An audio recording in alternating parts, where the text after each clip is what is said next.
welcome back to Mindful Monday, sponsored by River City OCD. Now today we are talking about the million-dollar question here. Do I really have OCD or am I just overthinking it? And honestly, that question runs through my mind all the time. And today I'm with Dr. Street Russell. I'm sure you get this common question all the time, probably every day in your life too. But what are they really experiencing when they ask themselves that question? Yeah, I think usually what's happening for most folks is it's not necessarily that they're overthinking, it's just that they are getting stuck and hung up on certain thought loops, which is generally the problem with OCD in the first place. It's not necessarily the thought that's the problem, it's their interpretation of those thoughts that keep them stuck in these loops. And that's what really can hinder people. That's where we really run into those problems. And so what are some of those early signs that really distinguish everyday thoughts to more of like an OCD problem? Sure. Yeah, I mean, everyday thoughts, are more like worries, but worries pass. And the kind of thoughts that are happening within OCD, the intrusive thoughts, it's kind of like having like 47 tabs open on your computer and it refuses to let you close them out. And so folks get hung up on that. But what's interesting too is that even when we look at folks without OCD and compare them to those with OCD, there's really no difference in the number of thoughts that they're having in a day.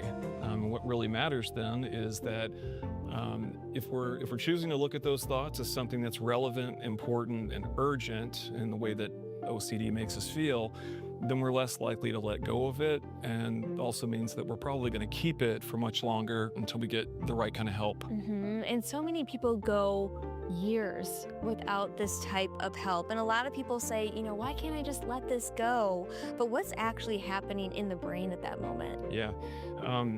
It's kind of a fun exercise for me, at least, because I'm a nerd about this. But our brains aren't built to delete things. Our brains operate to remember and recall and to monitor and to warn.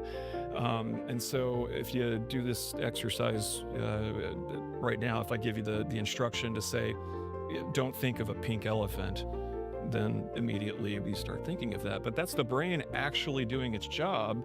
It's coming back and it's essentially saying, hey, I'm supposed to remind you to forget about a pink elephant, and then it's there all over again. And so we're not teaching people to then get rid of thoughts. We're instead teaching them how to experience them, permit them to be there, and then still get back to living the kind of lives that they want to live.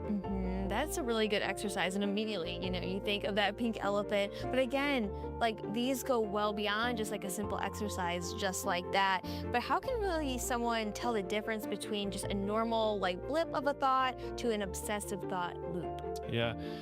So usually those thought loops end in us ruminating about those things, which just means that we're trying to review every single thought and then even the order, the sequencing of those thoughts.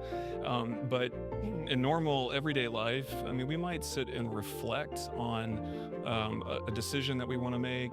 But again, that's leading to a specific goal, and it usually does turn out to, or it turns into some sort of action. But within OCD, that rumination, it goes in a loop. And so the brain has an endless supply of what if questions. And so even when you think you've arrived at a reasonable answer to these fears, it reminds you again that maybe there was this other thing you hadn't considered yet.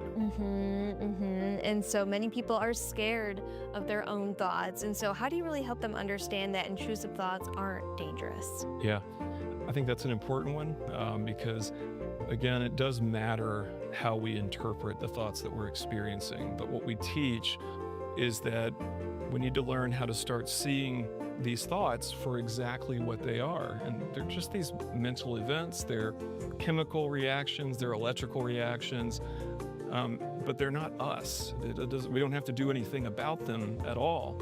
And so if we can start to see thoughts as things that are neutral, then we can distance ourselves from them and make our own decisions based on our values and not ones that are dictated by fear. Exactly. So that's exactly why you need to come in. If you think maybe you have OCD, maybe you're just an overthinker, now is the time to certainly get help. So if you're interested in learning more, just head over to their website, rivercityocd.com.